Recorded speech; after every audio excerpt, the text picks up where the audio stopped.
Hey folks, Mark Levin here. Now, before we dive into today's episode, I want to talk about something truly valuable, protecting your financial future with gold. It's called diversification. Now, for that, I only trust Advantage Gold. They're the real deal with 5-star service and a sterling reputation. So give them a call today. Call Advantage Gold at 800-900-8000. Tell them Mark Levin sent you. Trust me, you'll thank yourself in the future. Now let's get to the show. Results may vary. Consult with your financial professional. He's here. He's here.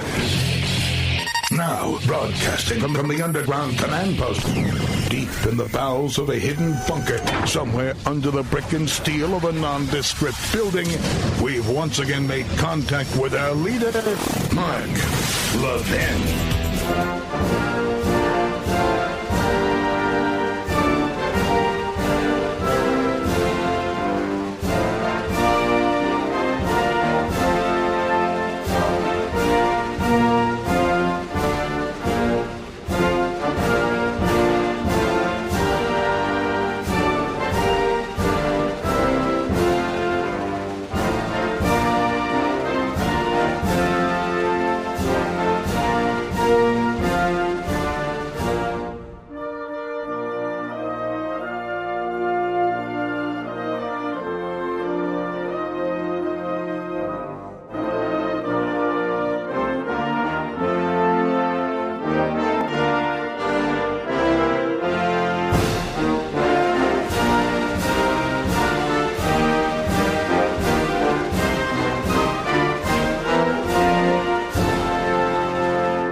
This is the best of the Mark Levin Show, where we honor our fallen heroes on this Memorial Day and every day.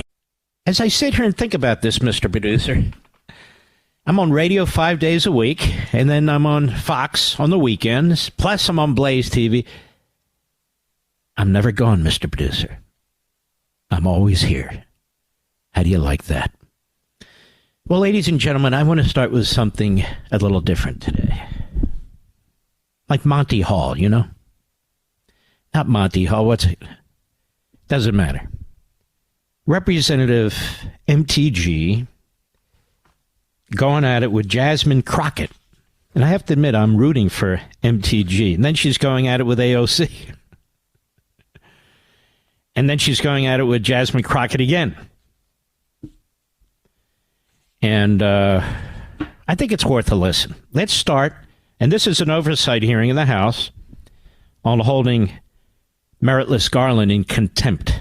And I'm going to get into that a little bit later. Cut 4, go. I'd like to know if any of the Democrats on this committee are employing Judge Merchan's daughter. Please tell me what that has to do with Merrick Garland. Is she a porn star? Oh, Goldman. That's right. He's advising. Okay. He's advising who? What? Do you know what we're here for? You know we're here about AG. I don't think you know what you're here for. Well, you the one talking about. I think your fake eyelashes are messing up. No, ain't nothing. Hold on. Listen. Order. Mr. Chairman, that's beneath even order of your committee. Order. So let's stop a second. So the Democrats are blowing up the country, but the fake eyelashes, Mr. Producer, that's what really gets under their skin. Go ahead. A point of order. Mr. Lynch, state your point. Mr. Chairman, I would just like to ask the parliamentarian if your conduct here in raising money in connection with this hearing is referable to the Now ethics that's pretty funny. These slime balls are raising money on these hearings, on the attacks on Donald Trump, on the impeachment on Donald Trump, on the criminal charges against Donald Trump. They raise money all the time.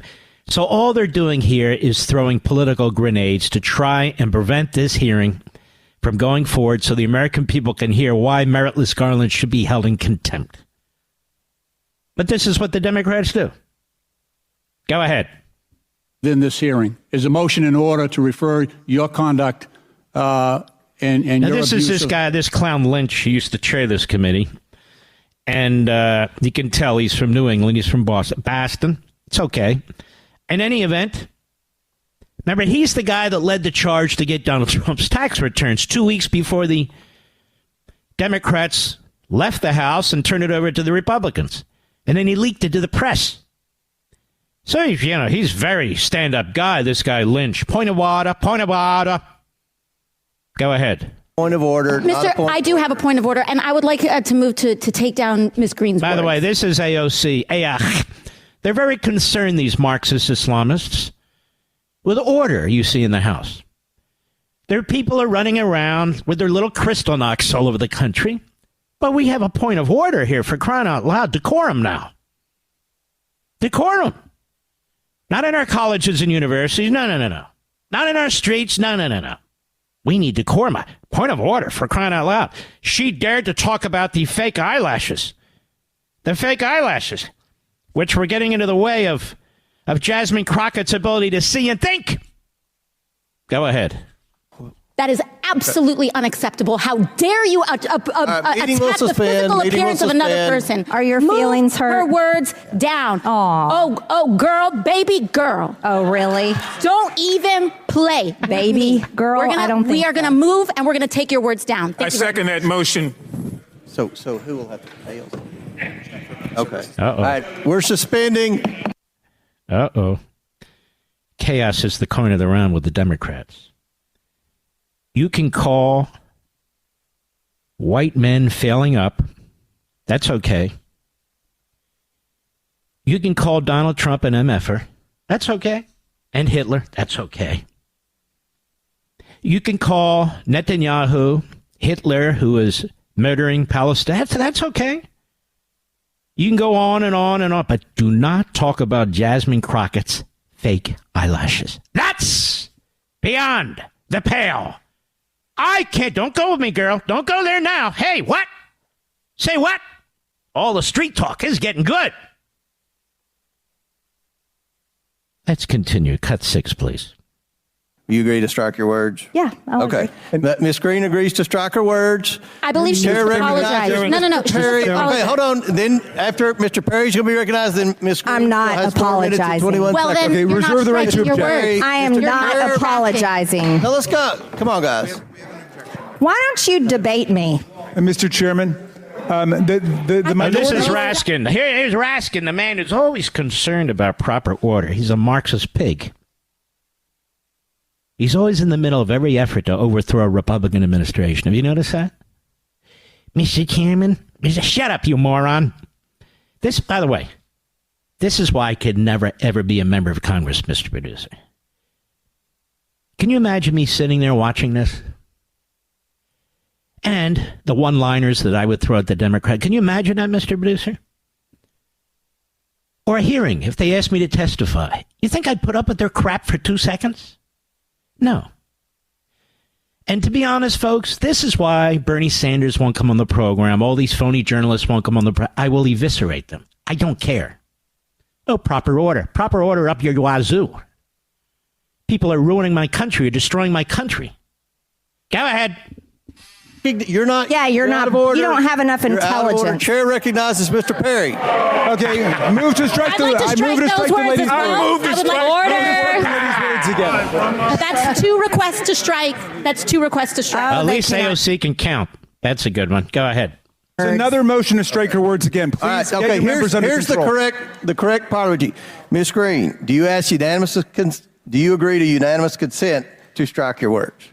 I repeat again for the second time. Yes, I'll strike my words, but I'm not apologizing. Without objection. Without Not objection. apologizing. Reserving the right to object. No, Chairman, I Chair reserve the right to recognizes-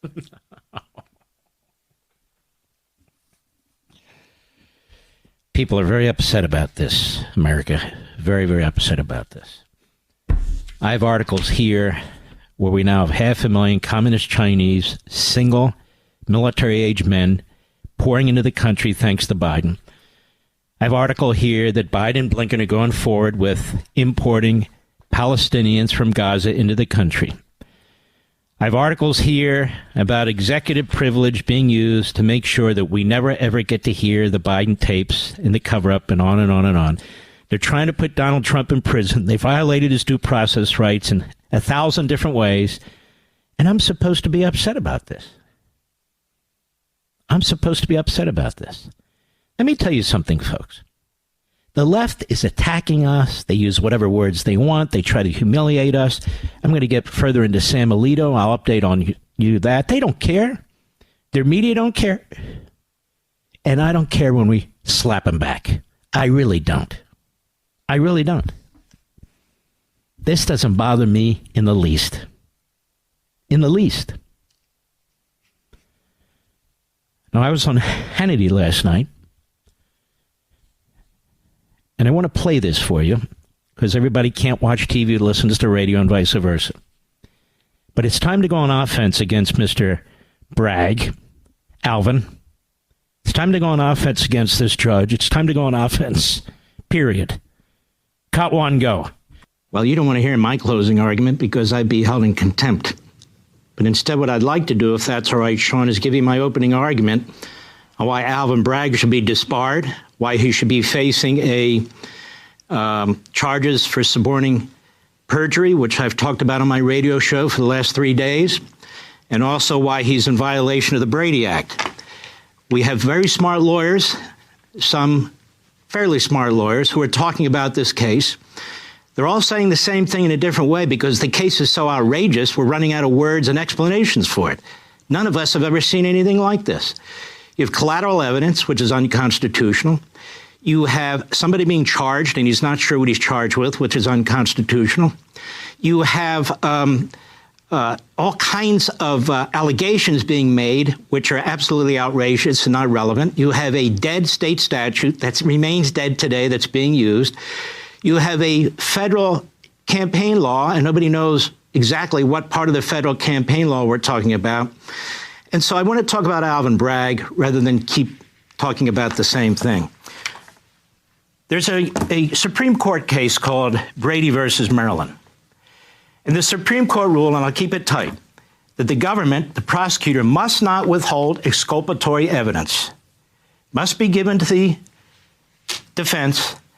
And in fact, if they know that evidence is false or might be false, they're not supposed to use it. That doesn't mean you don't have impeachment and these other things taking place. If a prosecutor affirmatively knows that there is materially false information that this witness may give, or any lawyer for that, they're not to present that person. Now, exculpatory evidence, the Supreme Court says, well, we have exculpatory evidence. Robert has been here, Costello, on all these shows. Look, he's not Stormy Daniels. This guy is the former deputy chief of the criminal division of the Southern District of New York. Does it get any higher than that? And he was Cohen's lawyer for a critical period of time. And he's been on my show Saturday. He's been on other shows. He was on a show this morning. He testified before Congress under oath. And he said, look, this guy's a liar. I was his lawyer. I have 300 emails. I have contemporaneous information. I'm telling you, he's a liar on top of all the other lies the guy has told. And nobody wants this guy as a witness. That's why the U.S. Attorney's Office didn't want him. That's why Vance didn't want him. That's why Bragg initially didn't want him. So what happened? What happened is Mr. Bragg. Mr. Bragg should be disbarred. Mr. Bragg has violated the Brady rule. That's a half a century old rule. The emails, he has access to the emails. Mr. Costello said he only showed 6 to the grand jury, but he had access to all of them. Mr. Costello gave, that's contemporary communication between the lawyer and his client, for which Mr. Costello got a waiver. This is a very, very big case, a very, very big matter. So when that government witness is on the stand, that means the district attorney and the government are vouching for the truth, the integrity, for the testimony of that witness. And that witness was put up there despite the fact that the government knew from these emails of Mr. Costello's testimony that he's a liar. And even if it wasn't a Brady violation, you don't have your main witness as somebody who is a complete reprobate, and he doesn't go to prison for 1,000 different reasons. He goes to prison because he's a liar. Now, suborning perjury. I've been talking about this on radio. And Judge Deneen brought it up earlier, touched on it, and U.S. Attorney Tolman brought it up a little bit. I want to expand on this. We lawyers, we need to police what's going on here. We can't just wring our hands, this is terrible. It is terrible. And these people need to be held to account. Bragg put Cohen on the stand after obviously they worked with him, they knew what he was going to say. Any prosecutor does that. They let them know what kind of questions they're going to ask. In other words, part of this is performance art. Bragg knew that there were material matters that implicated Cohen. He was aware of it. Information, contemporary emails, Mr. Costello's testimony, among others, that's directly contradicted what his own attorney said and what others have said. And he still put him on that stand. And this is material information. This is their key witness. Look at the texts. We still don't know about the texts. Well, that's an important issue, too. Did this government not have his texts? If they had the text, did they give it to the defense? How did the defense get the texts? And this isn't the first time. Remember when 30,000 pages of documents just showed up from the U.S. Attorney's Office 2 or 3 weeks before the case started, and the judge said, that's fine, that's enough time to prepare. All right, you get the drift. Thought it was very, very important to lay the marker out there for the Fox audience as well. I just feel that the lawyers, many of them are good, many of them are okay, are getting repetitious. And each one is trying to outdo each other with their outrage. That's not good enough.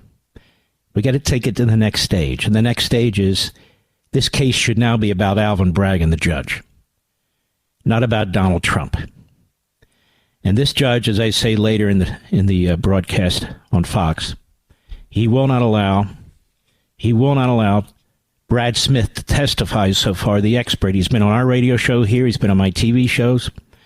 He's one of the foremost experts in the United States of America, the former chairman of the Federal Election Commission on federal campaign law, and he would testify that the non-disclosure agreement unequivocally does not violate federal law. He would shoot a torpedo right into the side of that case. I'll be right back. Mark Levin.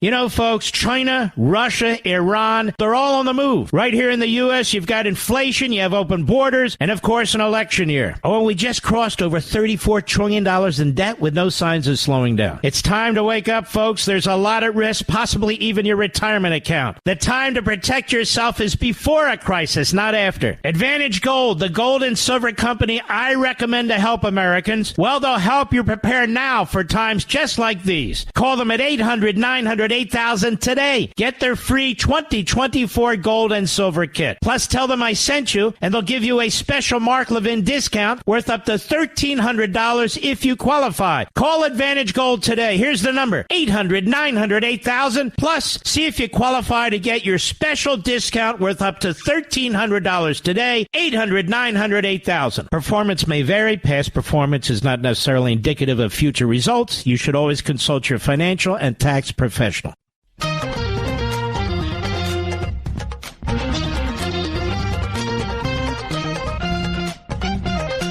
Now back to the best of Mark Levin. We honor those on Memorial Day who've given their lives to defend this nation. The New York Times has tried to smear Sam Alito. I knew they were. That's why I jumped on top of that last night. I want to update you on this. The New York Times also started a 3-part series. Its first part put out today, in which it is character assassinating and libeling the Jews who live in Judea and Samaria as part of their effort, working with Blinken and Biden to force Israel to surrender Judea and Samaria. Of course, the Jews there are the oppressors, they're violent, they're the terrorists, and the poor Palestinians are the victims. They are the oppressed. But I want to remind you about the New York Times when we come back. I told you, my foot's on the gas pedal. We're on the move here, folks. Just hang on. I'll be right back.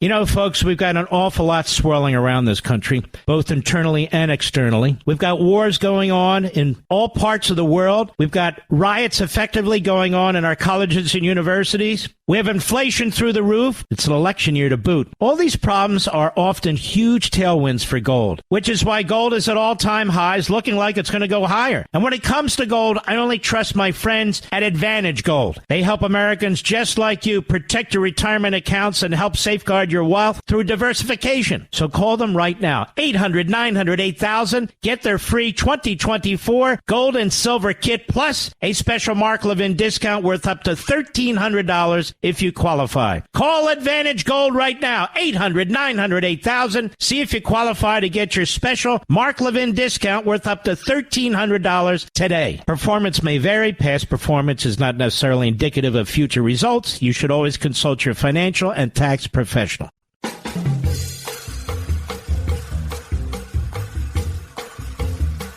You're listening to the Memorial Day edition of the Best of the Mark Levin Show. I told you the New York Times has published first of a three-part series of horrific character assassination against Jews in Judea and Samaria as part of the coordinated effort by the American media, the Democrat Party, this administration, and our State Department, just as in the 1930s. Just as in the 1930s. A wonderful author by the name of Laurel Leff, a professor, wrote a great book on the betrayal by the New York Times of the Jews. And some of you are saying, what does this have to do with anything? It has to do with everything. You see people from the New York Times on the Sunday shows. You see them on CNN and MSNBC. They are working for a corporation that hates America and is filled with Jew haters and self-haters. It is a radical left-wing newspaper that seeks to destroy this country as it destroyed Cuba, as it promoted Stalin against the Ukrainians, and as it supported Hitler against the Jews. So this is Laura Leff in the Tablet magazine, the New York Times Nazi correspondent, as Adolf Hitler rose to power in Germany and then embarked on his program of world conquest and mass extermination. The New York Times Berlin bureau chief was busy slanting the news in Hitler's favor. Just as today it slants the news, ladies and gentlemen, in Hamas's favor. Here's an example of a title, a headline back then. And the individual by the name, his name was Guido Enderis. Guido Enderis. Here's a headline. Hitler puts curb on zealous Nazis. Orders governor of states to suppress all unauthorized revolutionary activities. Holds a secret meeting. Upper Silesian town councils are rebuked for acts of discrimination against Jews. Guido Enderis. At the outbreak of the Second World War, the New York Times bureau chief in Berlin, Guido Enderis, was known to sit in the bar of the city's famous Alden Hotel, spouting a loudmouth defense of Nazism, quote unquote, eventually provoking another reporter to complain to the New York Times publisher. Isn't it about time that the New York Times did something about its Nazi correspondent, he wrote? But the Times had no intention of doing anything about Enderis. In fact, it valued his close connections to the Nazi government, as it had throughout the 1930s. All American newspapers found reporting in Nazi Germany difficult. The government tightly controlled information and harangued and threatened reporters who managed to publish what it didn't like. The Nazi regime also didn't hesitate to use its strongest weapons, banning a newspaper from distribution in Germany, kicking a reporter out of the country, or denying a reporter's reentry. As a putatively Jewish-owned newspaper, the New York Times considered itself a special target. Bureau Chief Enderis, his job, therefore, was, quote, administering reasonably soothing syrup, unquote, to Nazi officials, as another Times reporter wrote. Yet Enderis's actions weren't purely strategic, and their consequences were grave. This is the New York Times. And they knew this guy was a Nazi sympathizer.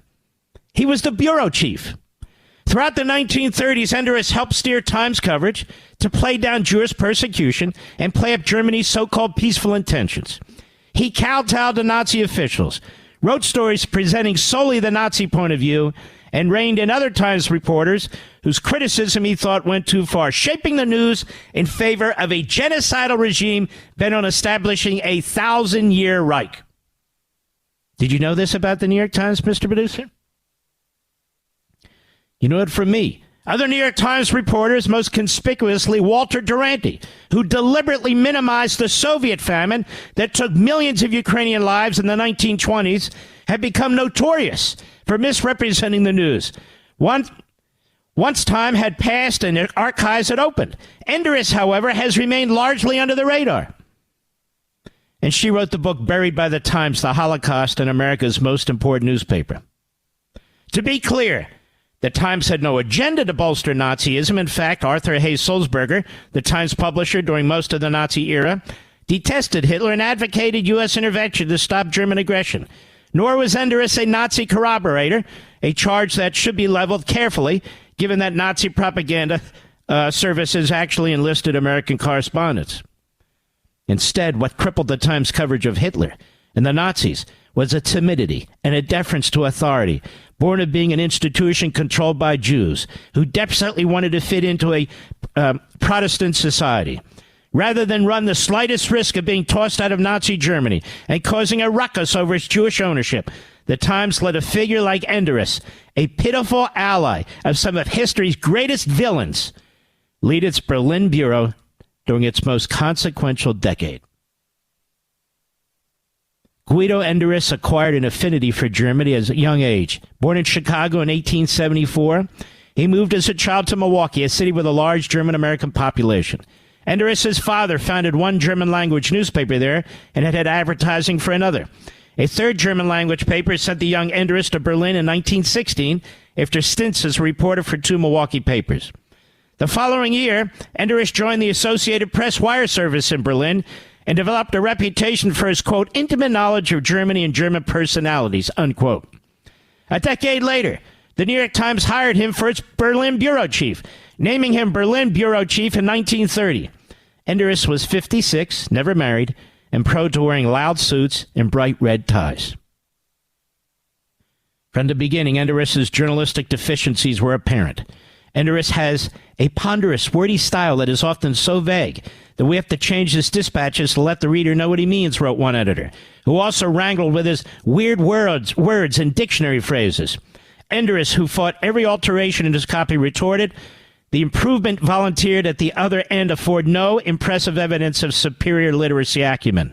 Given how impenetrable his published prose remained, Enduress might have had a point. Enduress's reporting was no better. He was too credulous, whether the result of intention or ineptitude, to be a good journalist. In 1932, Frederick Berkall, the Times' acting managing editor, who had just assumed a new position as chief foreign correspondent, visited Berlin and reported back to the publisher-in-waiting Sulzberger's father-in-law, Adolf Ochs, who was ill, held the publisher title until his death in 1935. The Bureau's problems lay with its chief, Berkall concluded. That would be Enduress. But Berkall, who had Sulzberger's ear, didn't recommend replacing Enduress. He is incidentally an excellent office manager, Berkall wrote Sulzberger. Note that the Berlin office expense, including the salary list, is down considerably, below a year ago, he said. Instead, Berkall suggested putting a younger, more enterprising and picturesque man in just below him, which is what the Times did in 1933, hiring 43-year-old Otto Tulschas, a German-born American bred wire service reporter. Berkall would pop in from time to time. Had the news flow been anything like that of a normal foreign capital, this might have been a harmless arrangement. But on January 30, 1933, Adolf Hitler became Chancellor of Germany, and Berlin became the center of the news universe. Hitler quickly disabled the legislature, opened concentration camps, booted Jews from government and university positions, and took over the domestic press along with all other media. Rather than figuring out how best to cover these momentous events, Enduress of the New York Times began plotting how best to get in good with the new regime. The Times' worldwide photo subsidiary, a photo distribution service incorporated in Germany, provided an opportunity. In July 1933, Enduress phoned Berkall to suggest ways, quote, to accord with the general tendency of the Nazi government. Enduress advised changing the service's name to some nice Germanic form, firing its manager, Julius Bulger, who, quote, is of Jewish origin and moreover has borne himself in dealing with Nazi protests in a highly independent spirit. Alarmed, Berkall advised against yielding to the pressure of these miserable fanatics and tried to persuade Enduress with such emphasis as the good Lord would give to me. But Enduress insisted his recommendations be passed on to the top management. Both Ochs, who was still nominally in charge, and Sulzberger sided with Berkall. Sulzberger shot back, "I'm sorry if this is disturbing to Mr. Endres, but what in the name of heaven does he think a jaw is for except to set it firmly when the occasion demands?" But the Times' jaw soon proved a bit wobbly. Over the next 2 years, the Times allowed a Nazi shop sale to form in its subsidiary. Didn't stop a swastika flag from being flown on the building that housed the Berlin Bureau, permitted its German employees to march in a May Day celebration of Hitler, and fired its Jewish photographers from Worldwide Photo. And when a scheme to hire Aryan camouflages, quote unquote, to cover for the Jews who continued to toil behind the scenes didn't work, well, the Times just closed down its Worldwide Photo operation. Endres wasn't just meddling on the business side. Quote, "Scarcely an item has gone to the New York Times that he did not inspire, supervise, and frequently edit," Birchall wrote managing editor Edwin James in April 1934. Plus, Endres continued to report and write his own stories, having more byline articles during the regime's decisive first year than his underling. Endres produced puffy profiles of leading Nazis. Joseph Goebbels. Joseph Goebbels, head of the Reich newly created Ministry of Propaganda and Popular Entertainment, has been the outstanding go-getter for his party, Endres wrote in 1933. A year later, his ardor had not cooled. Goebbels is a voluble but versatile master of Nazi ballyhoo, with a gift for rhetoric, Endres wrote about Goebbels, a Goebbels speech exalting Jews' banishment from the film industry. Endres wrote lighthearted stories about bachelors, including Hitler, pushing Nazi campaigns for bigger and bigger families, or about Hitler's 50th birthday celebration that turned Berlin to all motion, color, and noise. The biggest failing of Endres' early reporting, and Birchall's too, was reading into every move a Nazi drive toward moderation. Endres' articles assured, quote, "Hitler threatening Nazi radicals." Another one, "Government accepting counsel from moderate quarter." Another one, "Hitler puts curbs on zealous Nazis." At the same time, the biggest failing of Endres' reporting throughout the Nazi era was to offer up without hesitation or qualification Nazi refutations of criticisms of its regime. And when there were charges abroad of atrocities in this country, quote unquote, Endres reported that the government would not tolerate persecution of the Jews and has established no discrimination against them, quote unquote. Endres attributed his denial to Captain Hermann Wilhelm Göring. You may have heard of Hermann Göring. Federal minister without portfolio and commissar, minister of the Interior in Prussia. His breathless listing of Nazi titles being another sign of his fealty. Endres wrote again and again of Germany's peaceful intentions despite its expansion into the Saar and the Rhineland regions, annexation of Austria, and takeover of Czechoslovakia. Quote, "A peaceful, prosperous Europe was envisaged today by Chancellor Hitler in a speech before the Reichstag," read the beginning of one story. Endres continued, "The tenor of the speech was self-assertive, yet free of aggressive emphasis, and it ended on a note that left full scope for diplomatic action or mediation. If the tone of the speech can be accepted as a gauge, Herr Hitler sincerely desires a peaceful solution of the conflict with Britain and France," quote unquote.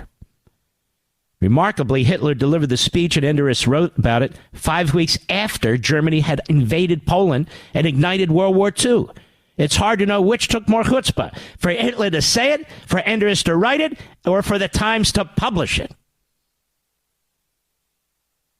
And then there are the stories that Endres didn't want to write, often about what was actually happening to the Jews. In 1933, publisher Sulzberger asked for a story about the fate of Jewish scientists. Endres delayed and delayed and then said it couldn't be done. Managing editor James prodded Endres twice to write about the Jewish reservation near Lublin, Poland, and was told it held 1 million Jews. Endres apparently didn't reply, only feeding 2 paragraphs into the Times story out of Paris. And it goes on and on and on and on. This is the New York Times. The New York Times was his professional home for 17 years. However, it did not author its own obituary acknowledging the death of the Berlin bureau chief. It made do with a syndicated wire piece.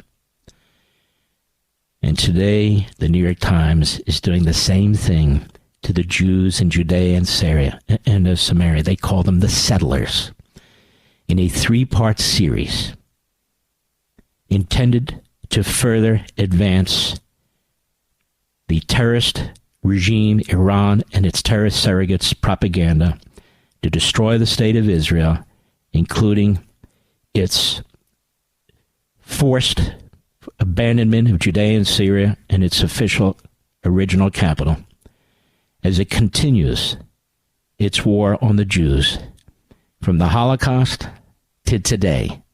That is your New York Times. And it is read by every liberal in the media. It is regurgitated by every liberal in the media and every Democrat in the media. And so much of it is written by Blinken, Sullivan, the Biden crowd, the Obama crowd. So much of it is written by the Jew haters and the American haters. That's the New York Times. I'll be right back. Mark Levin.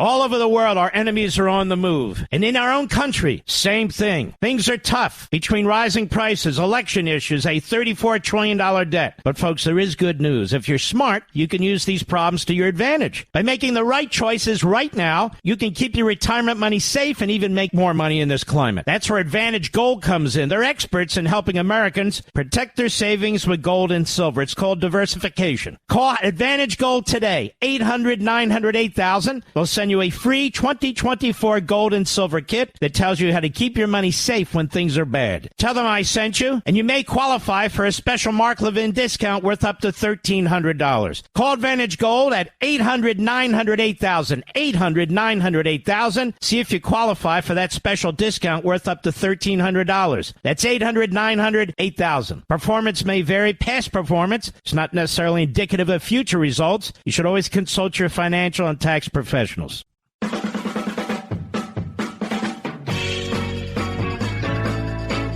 Now back to the best of Mark Levin. We honor those on Memorial Day who've given their lives to defend this nation.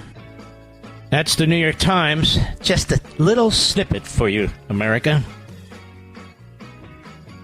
When it was needed to report what's taking place in the Third Reich and the Holocaust, it was spewing propaganda on behalf of Hitler, and it was concealing what was taking place in the effort to exterminate all European Jews. That is the New York Times. Next hour at the top of the hour, I'm going to tell you about the New York Times and Stalin.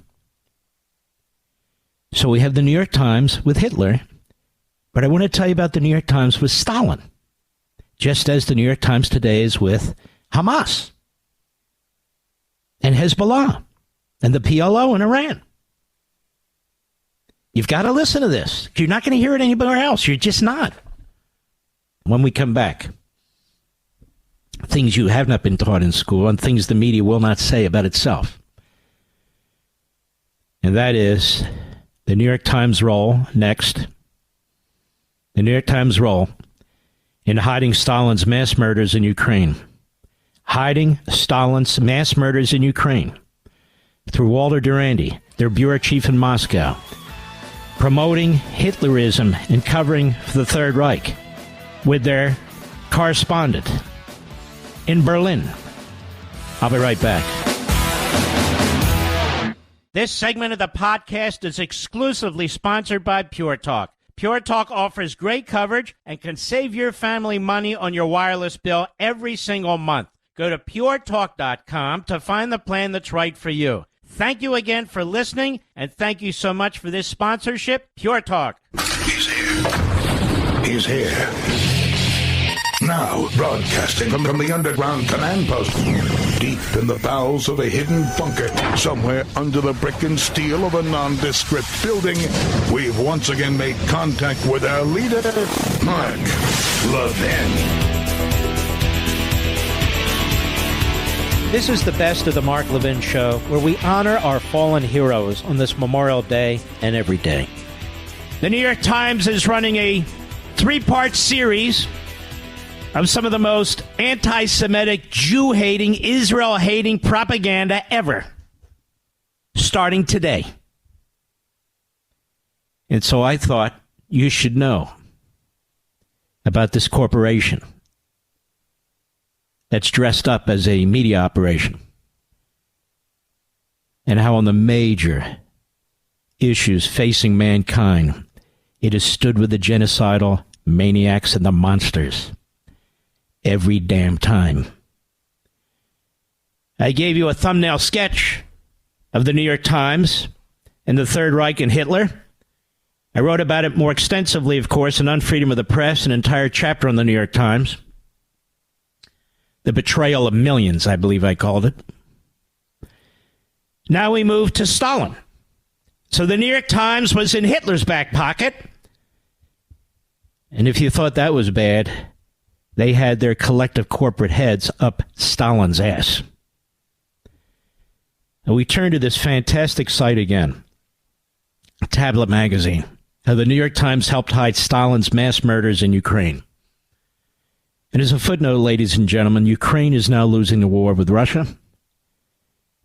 I am very, very concerned about this. The arms are coming too late. Joe Biden's reaction was too late. Joe Biden's limitation of what kind of arms they should have. The isolationists in our own country, in both parties, have done severe damage to what's about to happen in Europe. And don't say I didn't warn you. But that's not the focus. The focus is the New York Times. And so the author of this piece, and there have been authors of many pieces related to what the New York Times did to the Ukrainians, Isabella Tabarovsky. And this is a few years back, so I can't read the whole thing, but I want to jump into this for you so you have the information. And we are posting these articles as I speak on my social sites, and they will also be on marklevinshow.com. The deadly famine was engineered by Stalin's regime that swept through Ukraine, the Volga Basin, Kuban, Don regions of the North Caucasus, the Kazakhstan in the winter of 1932 to 1933. In Ukraine alone, what is known by its Ukrainian name of Holodomor, and often referred to as the Terror Famine, it took an estimated 4 million lives in 1 year. In this exceptionally fertile land, Stalin imposed impossible production demands and expropriated all available grain and livestock, using the ensuing starvation to break the back of the peasantry, whose resistance to collectivization threatened to undermine his so-called communist industrial efforts. But Stalin's crime was only one face of the story. The other face was the extraordinary failure on the part of the world to report and acknowledge the facts. Now we hear it again. Many were complicit in this failure, but the starring role undoubtedly belonged to the Moscow-based Western journalists who misreported, underreported, and failed to report about what was plainly happening under their noses. Walter Durandi, the New York Times man in Moscow, outright lied about the events, deliberately misleading his readers, and he was the head correspondent for 12 years. In 1932, he was awarded the Pulitzer Prize for reporting. Holland's exploration of the complicity of the press in one of Joseph Stalin's greatest crimes, she's writing about a film that took place, lends the film an unexpected relevance to our current moment when the role and purpose of the media and of journalism itself, she says, is under attack. I say is a disgrace. Arriving in Moscow in early March.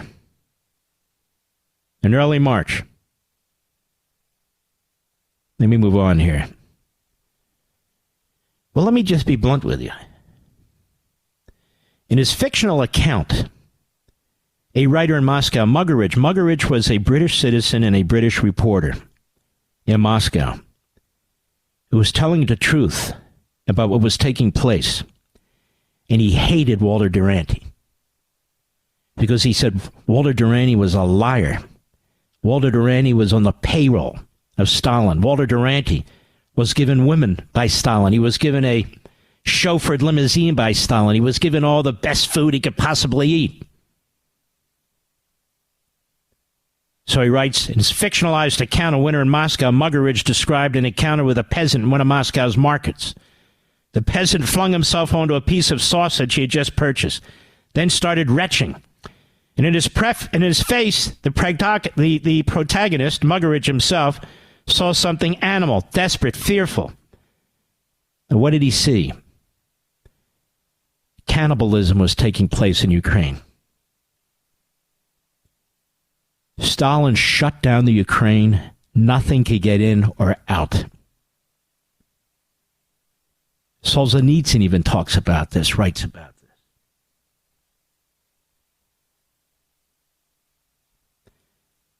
He even writes about this. The sight that greeted him on his arrival was crushing and would end his romance with socialism for good. The population is starving, he wrote in one of 3 dispatches. This is Muggeridge. He filed with The Guardian after the trip. Hunger was the word I heard most. Cattle and horses dead, fields neglected.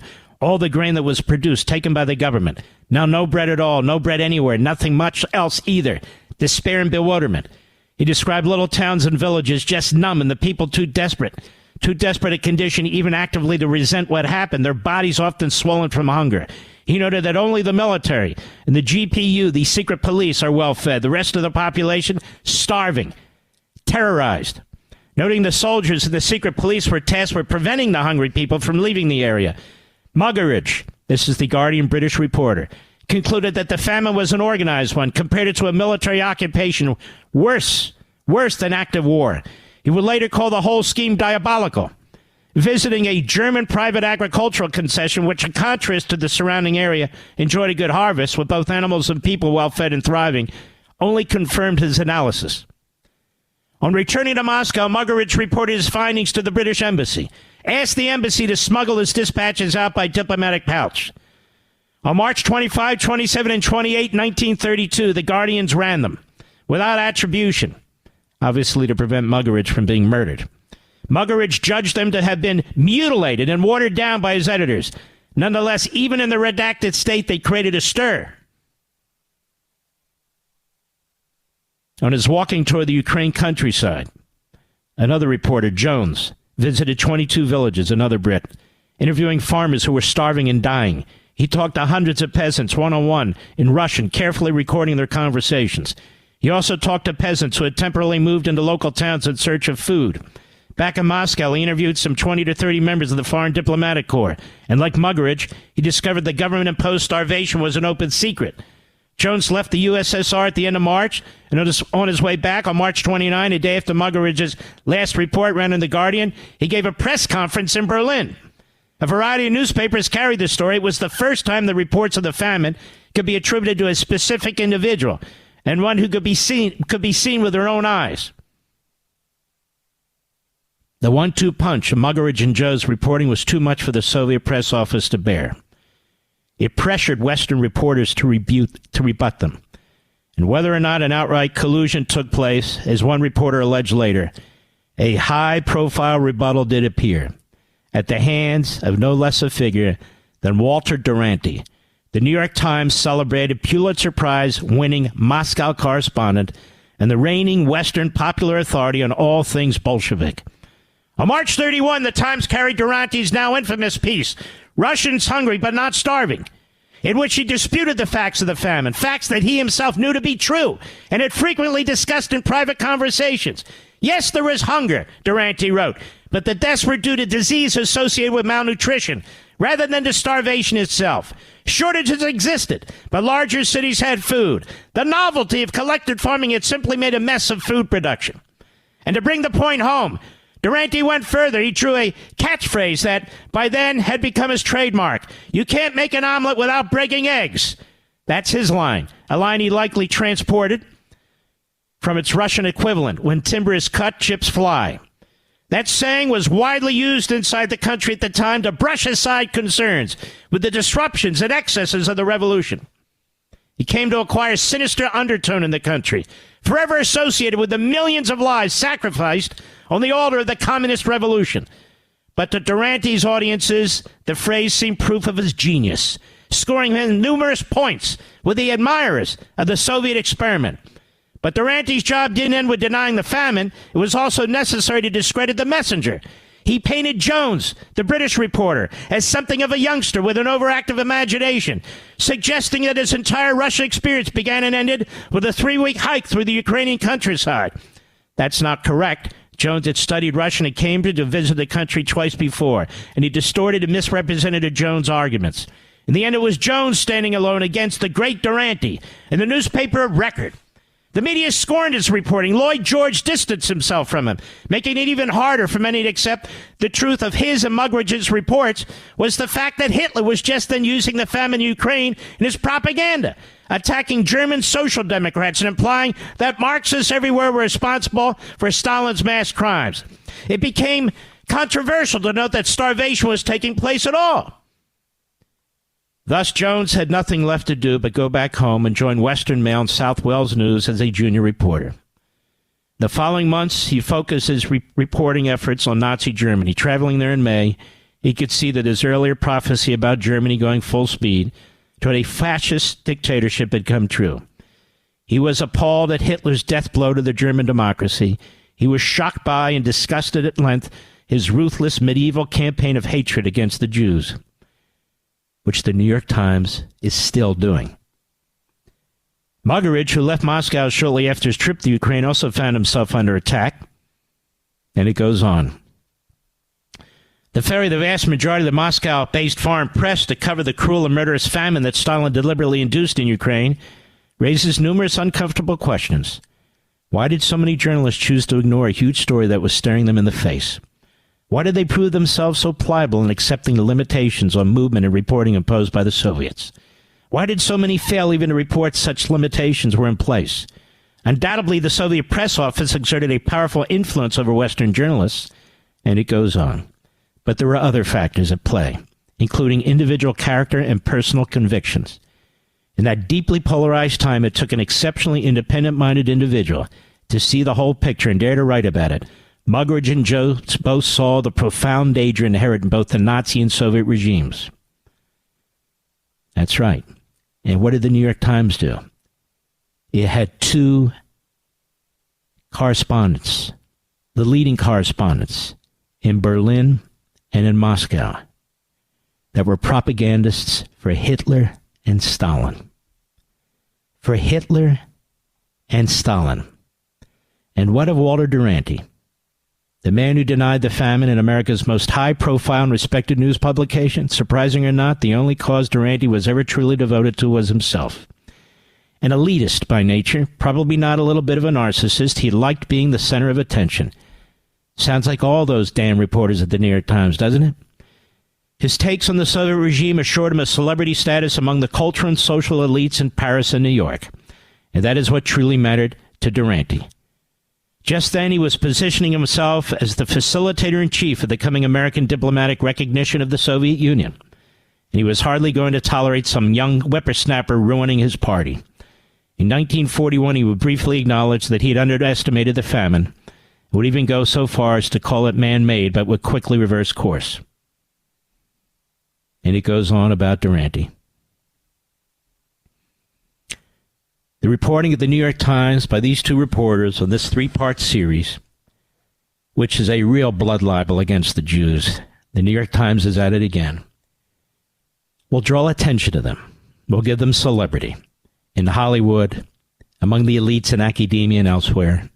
Oh yes, at the White House and at the United States Department of State. I'm not done. When we come back, the New York Times and Fidel Castro. I'll be right back. Mark Levin.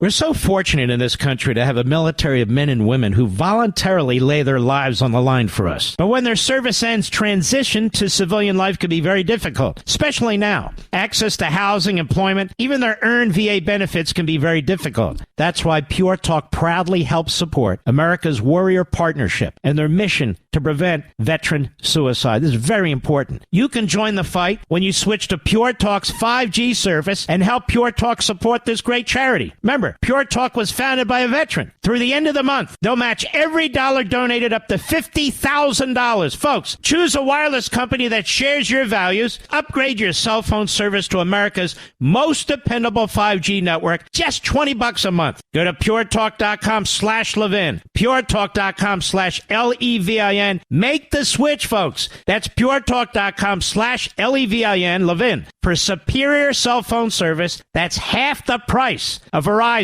AT&T, or T-Mobile, and to help Pure Talk help our vets. You're listening to the Memorial Day edition of the Best of the Mark Levin Show. Now we have the New York Times and Castro. Folks, this is not a coincidence. This is a pattern. This is a pattern. The gray lady winked. How the New York Times created Fidel Castro. These are 3 genocidal mass murderers. In 1957, the New York Times brought Fidel Castro back from the dead. Only a year earlier, news reports about Castro's death had been circling around the press. UPI published a story based on a Cuban government report that claimed Castro had been killed and his rebellion dead. The world had no reason to doubt the report, and Castro, who'd been doggedly hunted by the army of Cuban dictator Batista, had little desire to risk his life by emerging from his mountain hideout. But one determined New York Times reporter, those New York Times reporters, would change the fate of the guerrilla leader and the country where he was struggling to bring about a revolution. The reporter's name was Herbert Matthews. Fidel Castro and his 26th of July movement are the flaming symbol of this opposition to the regime, Matthews wrote in his first Castro article for the Times. The program is vague and couched in generalities, but it amounts to a new deal for Cuba, radical, democratic, and therefore anti-communist. Matthews took a huge journalistic leap in drawing that conclusion, that Castro was democratic and anti-communist. In 1957, virtually nothing was known about Castro and his July 26 movement. Still, Matthews made the leap without hesitation. The New York Times Cuba man went on to describe Castro's childhood and background, cataloged almost every romanticized minute of his journey to the rebels' mountain hideaway. For almost 3 full columns of type, Matthews wrote about the government roadblocks he passed, an all-night drive across the Cuban countryside, using his wife as camouflage, as he put it, meeting up with one of his scouts, talking in whispers in the jungle, eventually encountering Castro himself. He wrote, the personality of the man is overpowering. He swooned. It was easy to see that his men adored him, and also to see why he has caught the imagination of the youth of Cuba all over the island. He was an educated, dedicated fanatic, a man of ideas, of courage, of remarkable qualities of leadership. Sounds like Bernie Sanders. Matthews, the New York Times reporter, went on to speak about some of Castro's men before closing by directly quoting Castro in the final column of his article. He said, above all, he quoted Castro, we're fighting for a democratic Cuba and an end to dictatorship. Then, to show that he deals fairly with his soldiers, Matthews wrote, one of the rebels brought out a fat roll of money. Matthews quoted Castro saying that while Batista's soldiers were paid just $72 a month, Cuba would pay its men $100 a month when he become Cuba's leader. This is all choreographed for the New York Times. Now, I want to finish this, and then I want to put a big red ribbon around the gray lady and what it is doing today, its pattern of siding with communists, fascists, and terrorists. I'll be right back.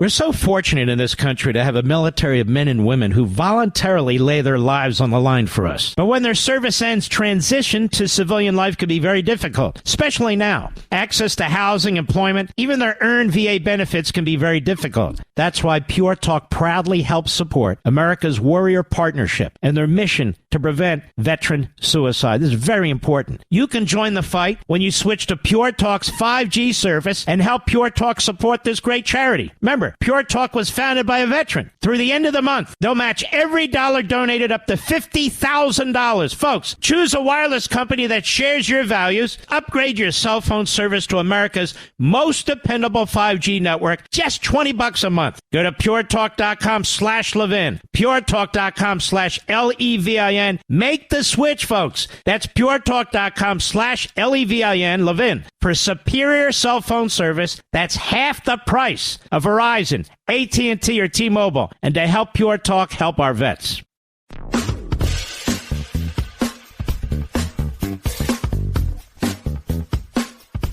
Now back to the best of Mark Levin. We honor those on Memorial Day who've given their lives to defend this nation. The very next day, Matthews of the New York Times penned another Castro article which reiterated the same themes of his first article. He enthusiastically repeated his claims that Castro was a democratic reformer, even a liberator, who wanted to wrest power from the Batista dictatorship in order to hand it over to the people of Cuba. Castro and his men, Matthews wrote, without even attempting to hide his admiration for the young rebel, quote, are giving their lives for an ideal and for their hopes of living in a clean, democratic Cuba. That last statement was key. Since his very first article, Matthews had championed the idea that Castro was pro-democracy and therefore anti-communist.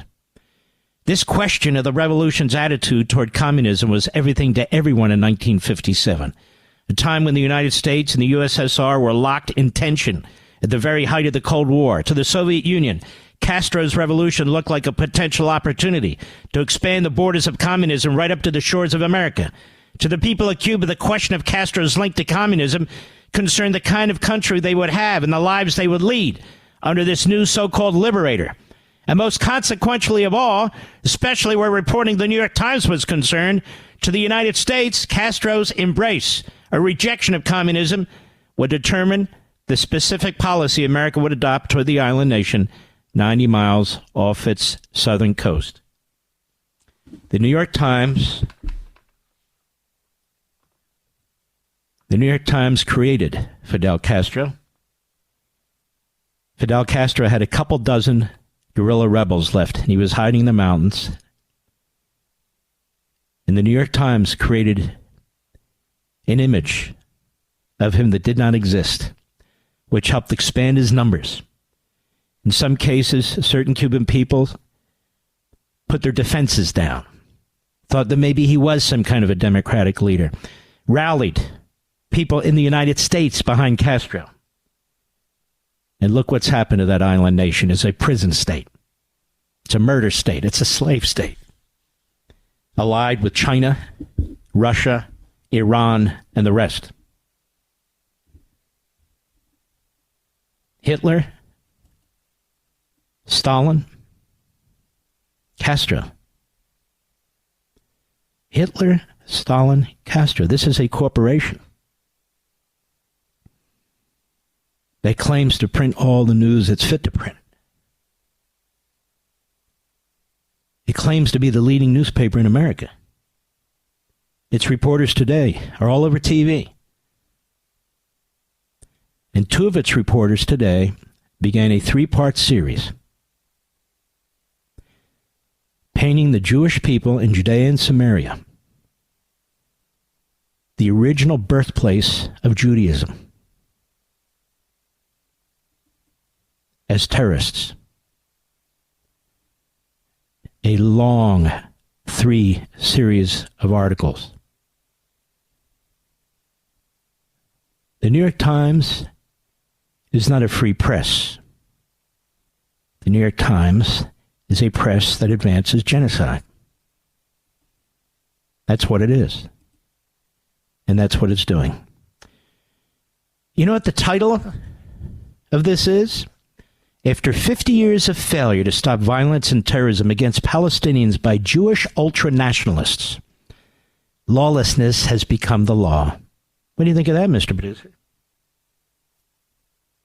By Ronan Bergman and Mark Mazzetti. And part 1 is impunity. By the end of October, it was clear that no one was going to help the villagers of Khirbat Zanuta, a tiny Palestinian community. Some 150 people perched on a windswept hill. Notice how all these radical goon media propagandists write the same way, like they all think they're Robert Frost. On a windswept hill in the West Bank near Hebron, it had long faced threats from the Jewish settlers who had steadily encircled it. Let me explain something. Hebron was always a Jewish city. It's where Abraham, Isaac, and Jacob are buried, as well as most of the matriarchs.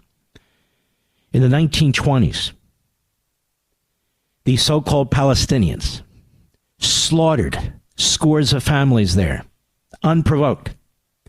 Today in Hebron, I believe there's like 85 Jewish families left. And Hebron is surrounded by the Palestinians.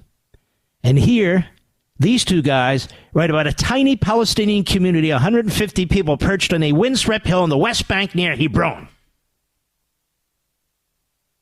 This story is told in 3 parts, says the New York Times. The first documents the unequal system of justice that grew around Jewish settlements in Gaza and the West Bank. The second shows how extremists targeted not only Palestinians, but also Israeli officials trying to make peace. The third explores how this movement gained control of the state of Israel itself. And taken together, they tell the story of how a radical ideology moved from the fringes to the heart of Israeli political power.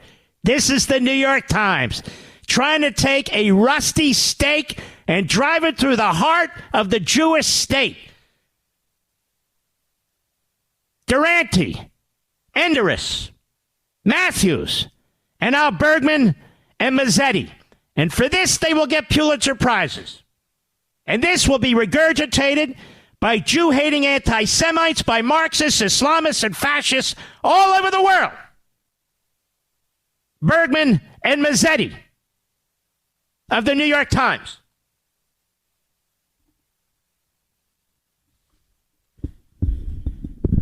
This would be the same New York Times. The same New York Times that is now on the mission to destroy Clarence Thomas, on a mission to destroy Neil Gorsuch, and on a mission right this minute to destroy Sam Alito. Right before these major decisions are issued in June, affecting immunity and other issues. Because the New York Times wants to discredit the conservatives on the court. Because the New York Times wants to destroy the independence of the court. Because the New York Times wants to take down Donald Trump and promote Joe Biden. A New York Times endorsement from a paper that supported Hitler, from a paper that supported Stalin, from a paper that supported Castro, and a paper that supports Hamas. That should be the kiss of death. And if I have anything to do with it, it will be. And I encourage the New York Times to sue my ass. So the next 20 years, I can conduct discovery and counterclaim and own your damn corporation. And get into your archives. Get into your archives. And then expose you even further for the diabolical, loathsome corporation that you are. When we come back, 2 more stories to tell you. Sam Alito, Part 2, and before that, Brent Bozell and his son, and what was just done to his son, who also appeared on January 6th and entered the Capitol building. I'll be right back. Mark Levin.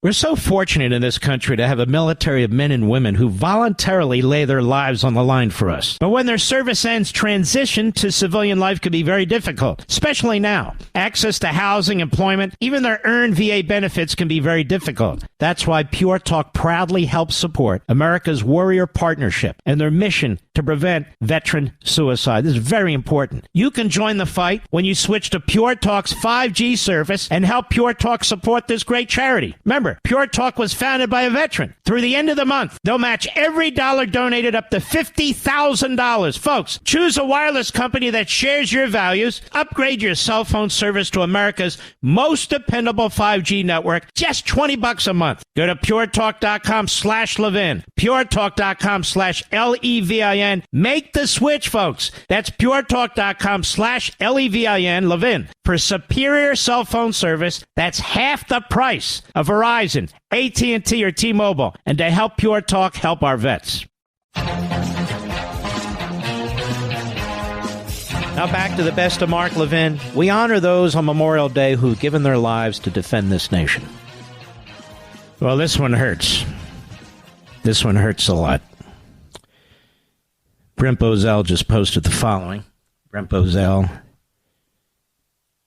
is such a dear, decent man. His family is too. Great patriot. And a close friend of my family. And unfortunately, what has come was the worst of what could have come. He posted the following. I truly believe Judge John Bates is a fair judge and a good man. But today's judgment against my son is a complete travesty. In 2020, America was in flames as Antifa and BLM set fire to city after city. Seattle, Minneapolis, Portland, New York, St. Louis, Los Angeles, Washington, and so many more. Police stations were torched, and dozens of officers were injured, as all manner of projectiles from rocks to Molotov cocktails were hurled at them. Dozens of people died. The damage estimated at over $1.2 billion, the highest in American history. Yet there was no outrage from the Justice Department, instead silence. Tens of thousands, perhaps hundreds of thousands of crimes will never be prosecuted. In New York, the city's paying riders $13 million for arresting them. My son, like tens of millions of other Americans, believe the 2020 presidential election had been stolen. He does not belong to any political organization. His only organized involvement in the 2020 elections was with a local church group that met daily to pray the rosary for America. But on January 6, he entered the Capitol. After breaking 2 windows, cost under $3,000, he accepted responsibility for those offenses, as well as other minor ancillary charges.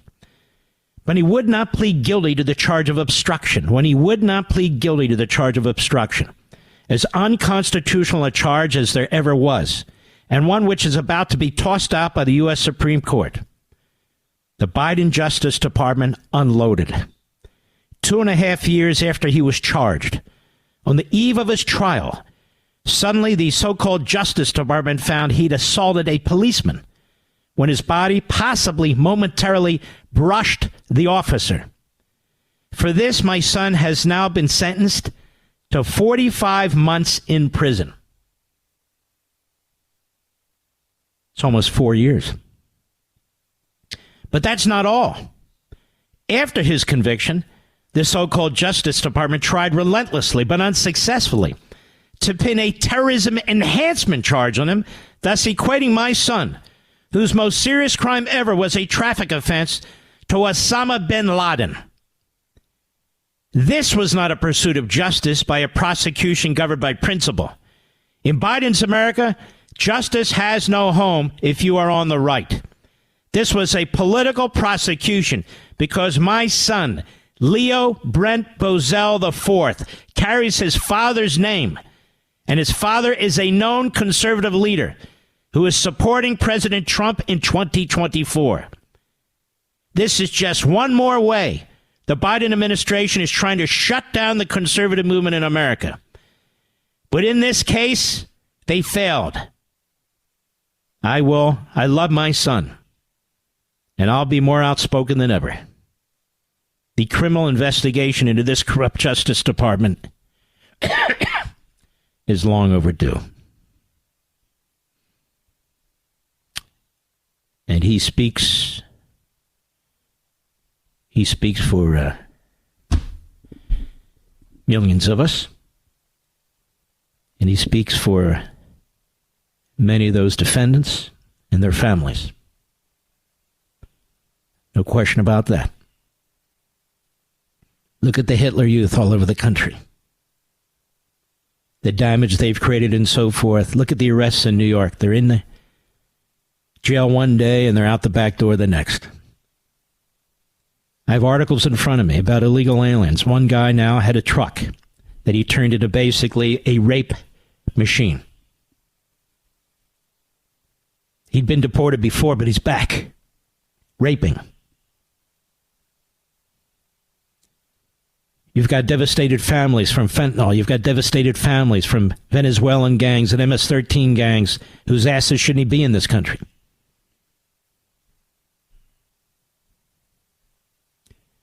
Crime is rampant. Injustice is rampant. illegal aliens seem to get more of a break than American citizens. If you're a Marxist and an Islamist, and you're doing damage, you're burning, you're attacking, you're threatening Jews, you're attacking Jews, you're not going to get the treatment that Brent Bozell's son got. And I don't think Judge Bates is such a good guy. I think he's another hack. It's like all these judges. They eat together, they socialize together, they sound alike, they talk alike, and they have failed us. Okay, I understand jail. I understand when you do damage. I understand all that. But 4 years? 4 years? Does the judge not have two eyes? Did he not look at the video? I'm talking for myself. Judge Bates, as I recall, he was a assistant independent counsel, I believe, under Ken Starr. Doesn't really matter. Ken Starr was a great man, and he died too young, and he was a dear friend of mine. This guy Bates, I don't know. I'll be right back.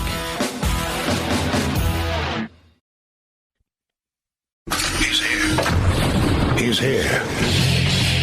Now, broadcasting from the underground command post, deep in the bowels of a hidden bunker, somewhere under the brick and steel of a nondescript building, we've once again made contact with our leader, Mark Levin. This is the best of the Mark Levin Show, where we honor our fallen heroes on this Memorial Day and every day. Borders wide open. People are coming in here illegally. Biden's flown about 500,000 illegal aliens into our country, and they're fast-tracking them to citizenship. Do you believe this? We have individuals in our country that hate our country, talk about the river to the sea, talk about overthrowing America, talk about exterminating the Jews. Are they on student visas? Biden's not looking. How about the faculty? Are they on visas? Biden's not looking. But I want to tell you where they are looking. This from the Jerusalem Post. Singer Leor Narkis did not receive the required permission from the United States government to hold a planned concert in Miami with hip-hop duo Ness and Stilla.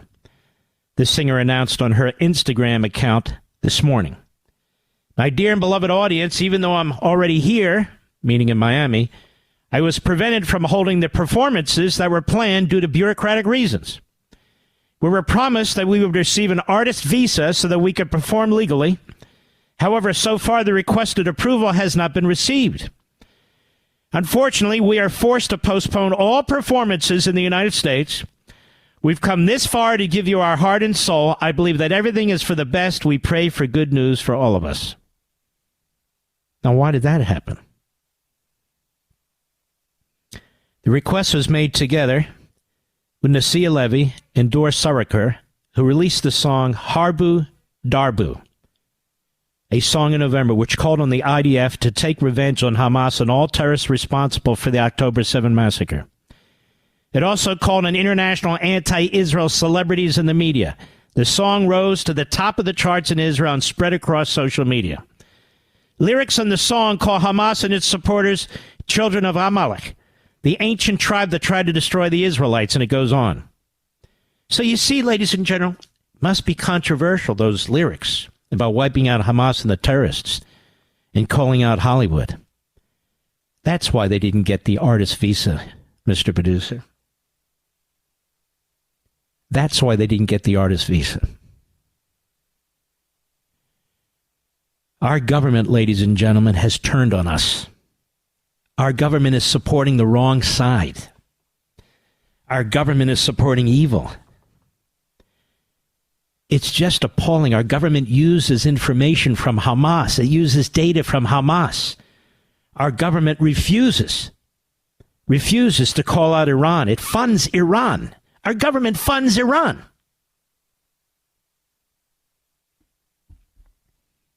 And the New York Times is doing a 3-part series attacking the Jews in Judea and Samaria. Won't even call it Judea and Samaria. It calls it the West Bank. Ladies and gentlemen, it was never called the West Bank until the Jordanians took it in 1948. What's this West Bank stuff? That's just another way. Another way for the propagandists in the media and in government to unmoor the Jewish people from their homeland. They don't do this to any other people on the face of the earth. None. They're not stopping other artists from coming to the country with songs that even trash America. They're not even stopping people from coming to the country who trash America. Now on to the next injustice involving a justice, and I raised this and made it a national issue last night, and that is Associate Justice Sam Alito, one of the most decent people you could ever meet. Well, apparently they live in a neighborhood filled with leftist pigs who use foul language, who put up signs with the worst kind of curse words, even though little kids going to school and walking down the street can read them. Biden supporters. And they happen to know where the justice lives. So rather than the New York Times doing a spread on how Sam Alito and his wife and his family are threatened, are stalked, are harassed, they write a story on what's wrong with the Alito family and Mrs. Alito. Because it's the New York Times. I just spent an hour and a half explaining to you the culture of the New York Times. It's the culture of genocide. Over at Right Scoop, our buddy Brian, Justice Alito under attack again by the left, but Shannon Bream gets the scoop on what really happened with this upside-down flag. You would think that the New York Times would be applauding it. They hate the American flag. They hate America. But no. ABC News wrote this last night about the New York Times piece. An upside-down American flag, a symbol associated with former President Donald Trump. Oh, my God, Hitler. And by the way, Hitler? Isn't that a better name for the chairman of the board of the New York Times? Hitler? Stalin? Castro? Isn't that them? Yes, it is. Doesn't that describe them? Yes, it does. On the false claims of election fraud. Now, let's just stop there. Every claim of election fraud is false. We know that's not true. False claims, plural, of election fraud. We know there was some election fraud. Right now, there's some courts dealing with it. So that statement is patently false. Was displayed outside the home of Supreme Court Justice Sam Alito in January 2021, the New York Times report. Now, this is how it works. One of the radical left-wing Democrat mouthpiece operations says something, and then the others pick it up and regurgitate it. You can see this with Mediaite and Media Matters. You can see this with the Daily Bestiality. You can see this with all these little sites, the Huffington Compost.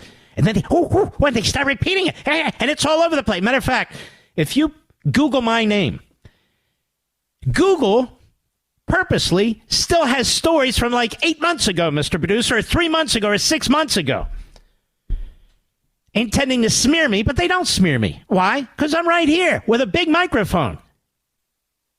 They can try as well as they might, but it doesn't matter. But let's go on. So this is ABC News regurgitating the hit job from the New York Times planted by the left-wing, crude, disgusting neighbors of the Alitos.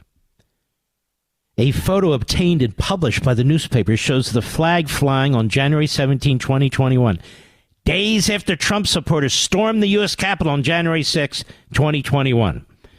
Dozens of the rioters were carrying similarly inverted flags and chanting slogans like, "Stop the steal." It's just amazing to me. They don't treat the Hitler youth on these college campuses, some of whom aren't even youth. Some of them are activists and agitators. They don't talk about them this way as they go after Jewish kids and so forth and so on.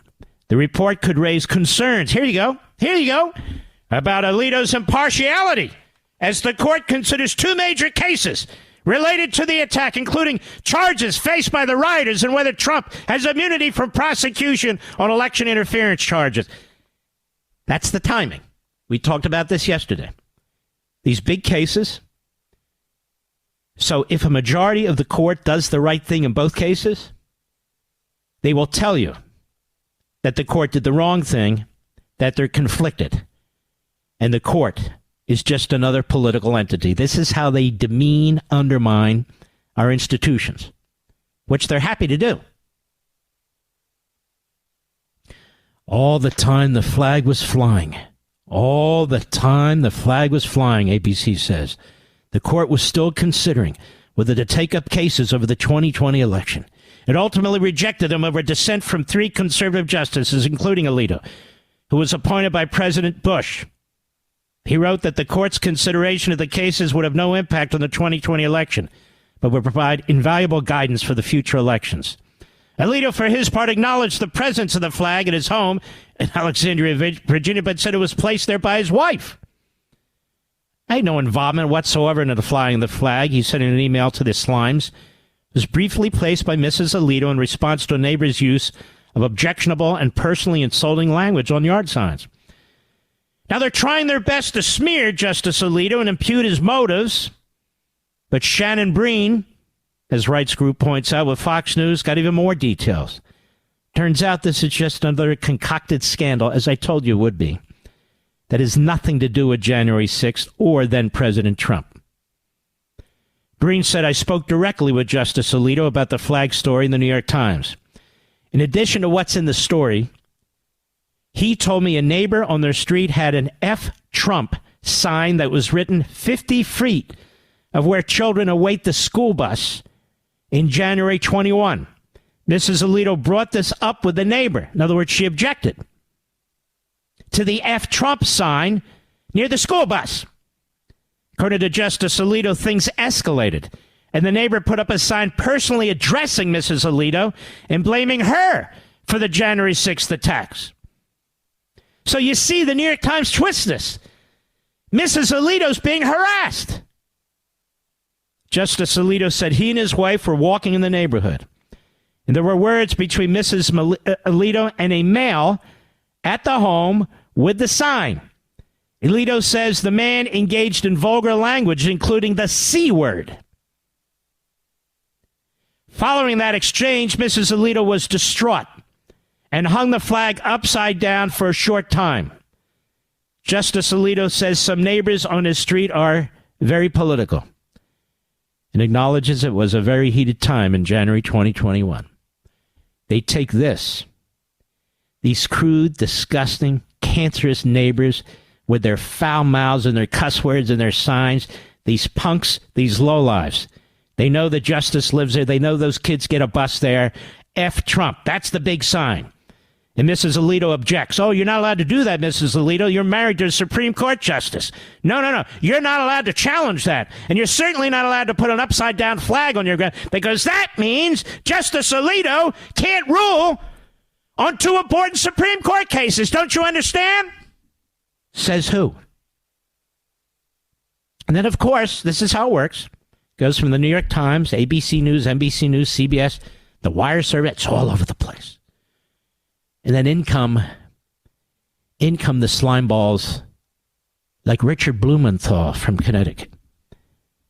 As the media then, in order to reinforce its hit job on the Alitos, goes to the Democrats for comment.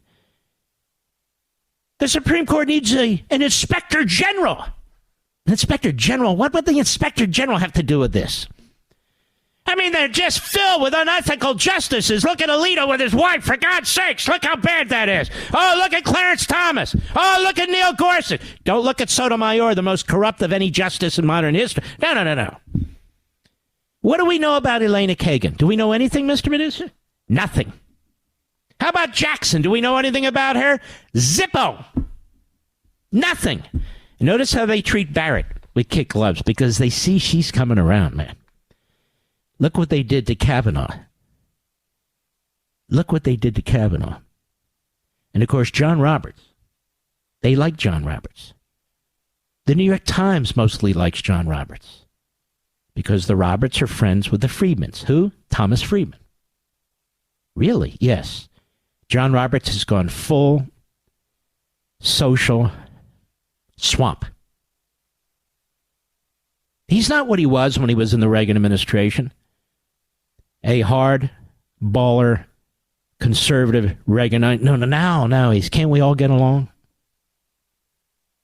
Can't we find middle ground? No, John, it's the Constitution. We have to execute and comply with the... No, can't we find a middle... Like he's at the PTA or something. Can't we work this out? Can't we find a middle ground here? Can't we... Of course, the radical left always does that. Can't we find a middle ground? No! They crush you. When we're in the majority, we look for middle ground. When they're in the majority, they look to put us under the ground. I'll be right back. Mark Levin.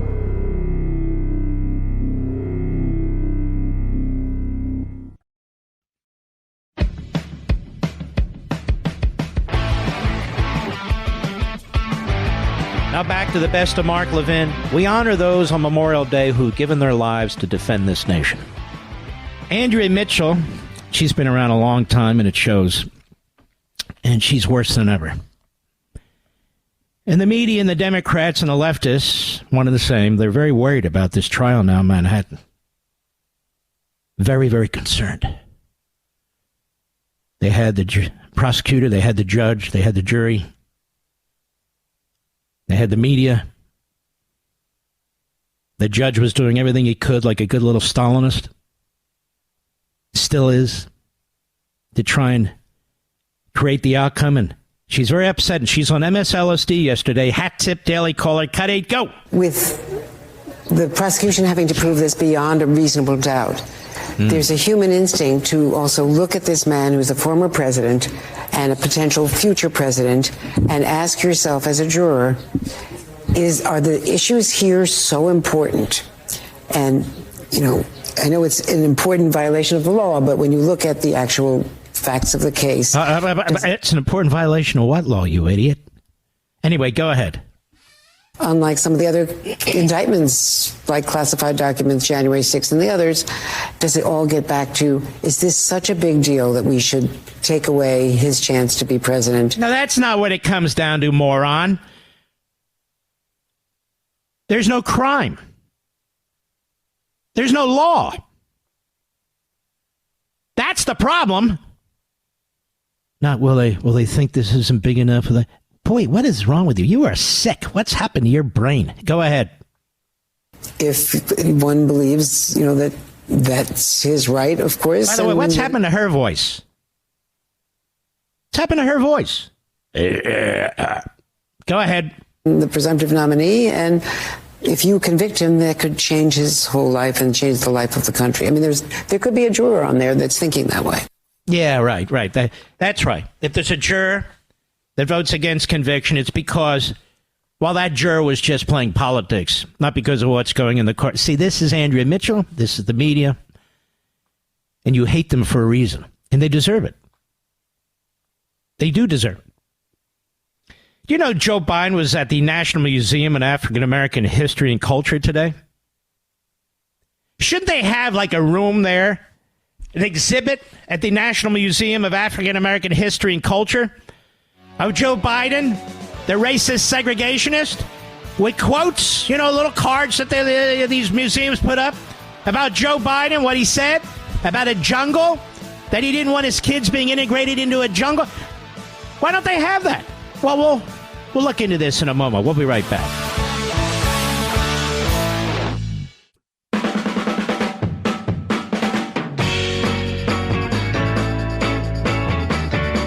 You're listening to the Memorial Day edition of the Best of the Mark Levin Show.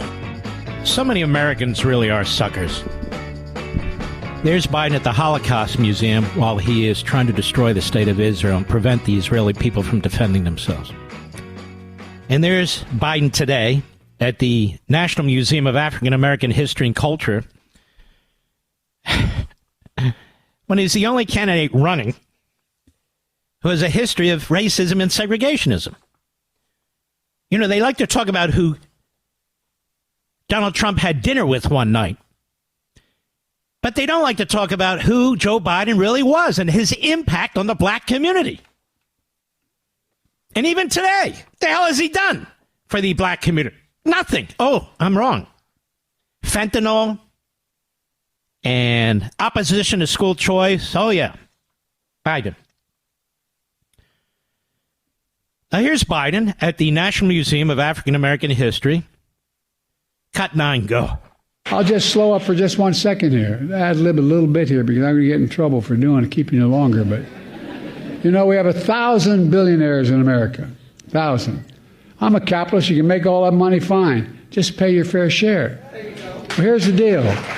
You know what the federal tax rate is? He uses that Bernie Sanders line all the time. Now he's going to talk about 8% or 9% that they pay, and it's a lie. It's always been a lie. It's about 25%. I'm guessing. I haven't even heard this yet. Let me see if he does it. He normally says 8.3%? Anyway, go ahead. Billionaire in America, 8.3%. How did I know? How did I know he would use that number? Because it's stuck in his cranium. And since only 5% of his cranium works, it's right there with the 9% on inflation. No. I don't even know if there's 1,000 billionaires. We need 10,000 billionaires. They create jobs. They create wealth for all of us. But that aside, it's not 8.3%. I think I read it's like 23 or 25%. And what he doesn't say is the top 5% of income earners pay 50%, 60% of all the taxes. Now, I know that's not the popular thing to say, but those are the facts.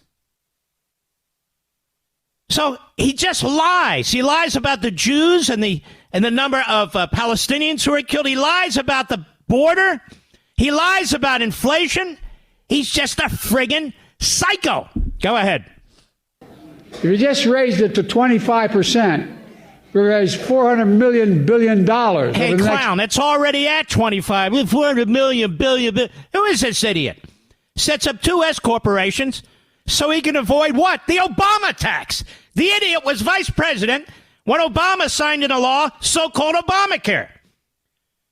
And he and Dr. Jekyll or Hyde, is it? They set up 2 S corporations. Why? To avoid paying Obamacare. Go ahead. Shut up, you idiot. Now, why does he feel he needs to say this at the National Museum of African American History and Culture? Because he stereotypes people. He stereotypes blacks all the time. He just assumes that they support massive taxation of wealthy people. Has there been some poll or something? I haven't seen that. Let's go to cut 10. Let's see if that's any better. Go ahead. While college degrees are still the ticket to the middle class, the ticket's becoming too expensive.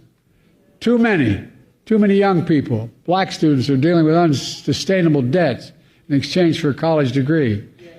That's why my administration is taking the most significant action, notwithstanding the Supreme Court tried to stop me, to provide student debt relief. Whoa. He just confessed to an impeachable offense. The Supreme Court tried to stop him. So now he's attacking the Supreme Court. It's called separation of powers. Now, people go to college.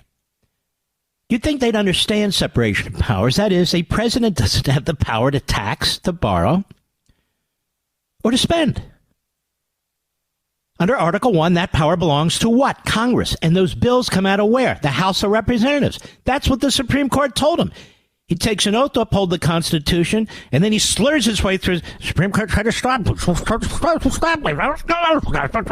MAGA. Trump, Hitler, MAGA. Stage 5 out of 7 stages of dementia. He's in stage 5. I'm not joking. Look it up. He's almost in stage 6, and that's the frightening thing. Go ahead. Shut up, you idiot. Now the killer line. Cut 11, go. The Little Rock Nine were met with vitriol and violence. Today, the resistance comes in other insidious forms. An extreme movement led by my predecessor and his MAGA Republican allies, backed by an extreme Supreme Court, gutted affirmative action in college admissions. The Supreme Court didn't gut affirmative action in college admissions. The Supreme Court ruled, in the case of University of North Carolina, I think, and Harvard, that they couldn't discriminate against Asian applicants.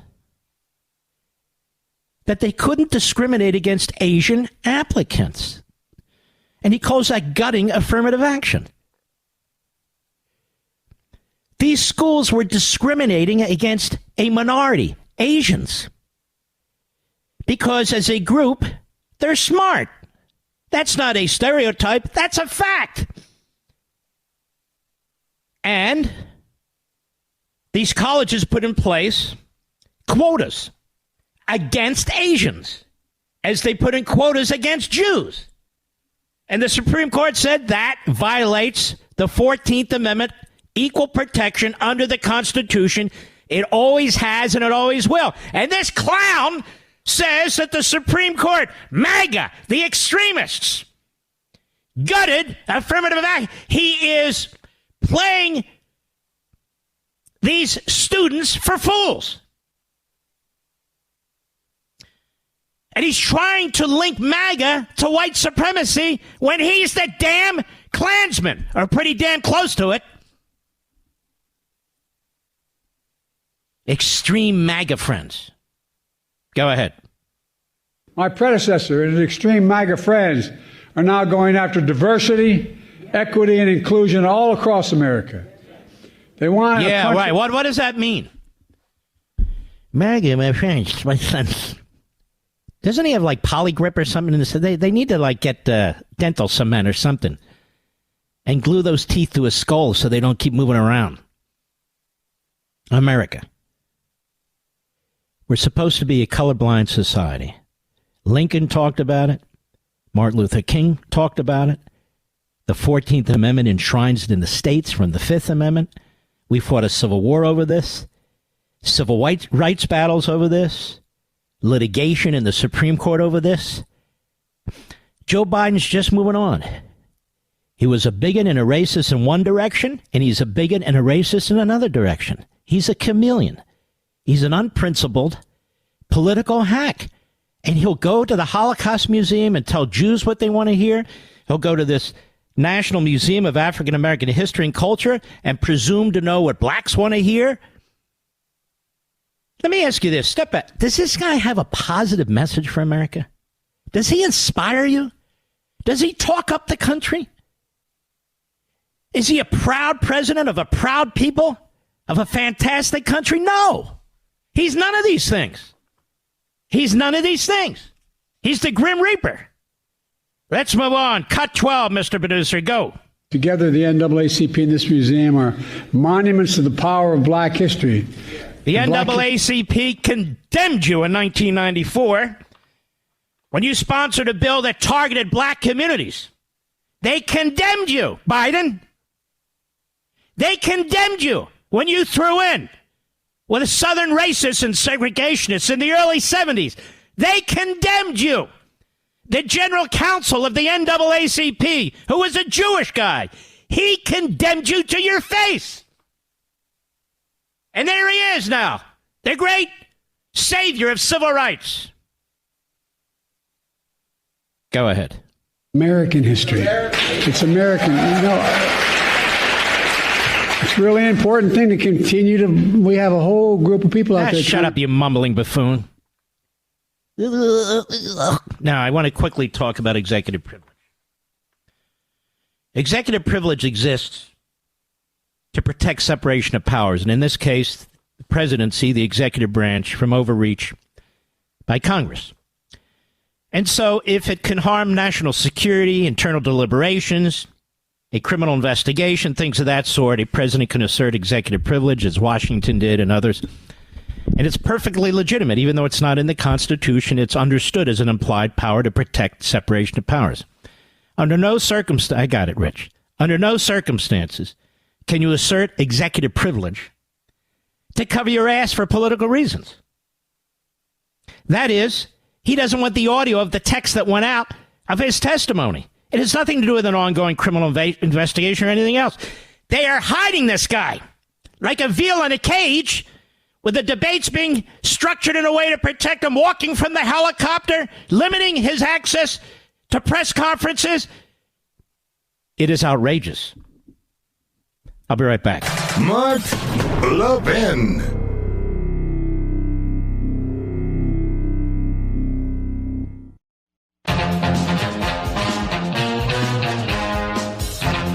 Now back to the best of Mark Levin. We honor those on Memorial Day who've given their lives to defend this nation.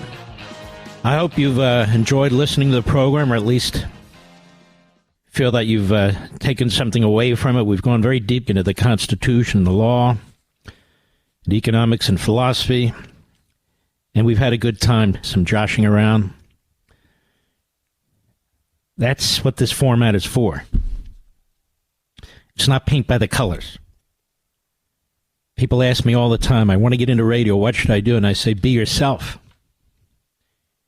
Don't be somebody else. Be yourself. Well, ladies and gentlemen, we could have done this show for 10 hours, but that was a full 3 hours. Went very fast, I think. We salute our armed forces, police officers, firefighters, emergency personnel, our truckers, freedom fighters, our brothers and sisters in Israel and Ukraine. Good night, Sprite. Good night, Griffey. Good night, Pepsi. Good night, Zelda. Good night, Smokey. Good night, Gigi. Good night, Indy. Good night, Patton and Rory and Marty. And 4 years ago, we lost our little Barney. Still suffer over that. Good night, Dad. Good night, Mom. Good night, Leo. Good night, Bernard. Good night, Joe. Good night, Teddy. Good night, Lou. And good night, America. Take care of yourselves, folks.